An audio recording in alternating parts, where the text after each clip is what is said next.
Hello दोस्तों, जो आप अभी टीजर देखें वो खेसारी लाल यादव जी का टीजर जो कि बहुत ही लाजवाब टीजर है।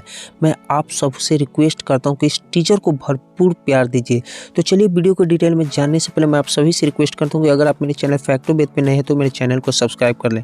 दोस्तों मैं आपको बता रहा हूँ कि यही सॉन्ग तेल है जो कि कई दिनों से सोशल मीडिया पे छाया हो, क्योंकि इस सॉन्ग को लिखे हैं पवन पांडे जी, और पवन पांडे जी के लिखा हुआ सॉन्ग को किसी चोर सिंगर ने इस सॉन्ग को गा दिया है। तो गाने से इस गाने को कोई फ़र्क नहीं पड़ता, क्योंकि ये एक बहुत ही हाई लेवल के सॉन्ग है और साथ ही साथ कोई छोटे मोटे सिंगर नहीं, trending global mega star Khesari Lal Yadav ji का सॉन्ग है जो कि टीजर लॉन्च कर दिए हैं।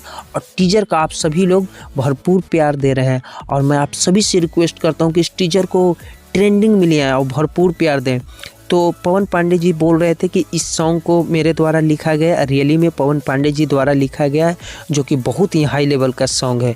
और कोई इनके टीम से इस गाने को किसी के द्वारा शेयर करके एक चूल्हे स्टार से गवा दिया है, लेकिन इससे कोई फ़र्क नहीं पड़ा। उसका व्यूज़ आप देख सकते हैं, इस टीजर के बराबर भी उसका व्यूज़ नहीं आया है दोस्तों। और दोस्तों मैं आप सभी से रिक्वेस्ट करता हूं कि ये गाना 2 दिनों के बाद यूट्यूब पे सारेगामा हम भोजपुरी चैनल से लॉन्च किया जाएगा। और इस सॉन्ग को आप सभी से रिक्वेस्ट है कि जितने भी खेसारी सपोर्टर हैं फुल सपोर्ट कीजिएगा और इस सॉन्ग को ट्रेंड में ले आइएगा। तो आज के वीडियो में इतना ही।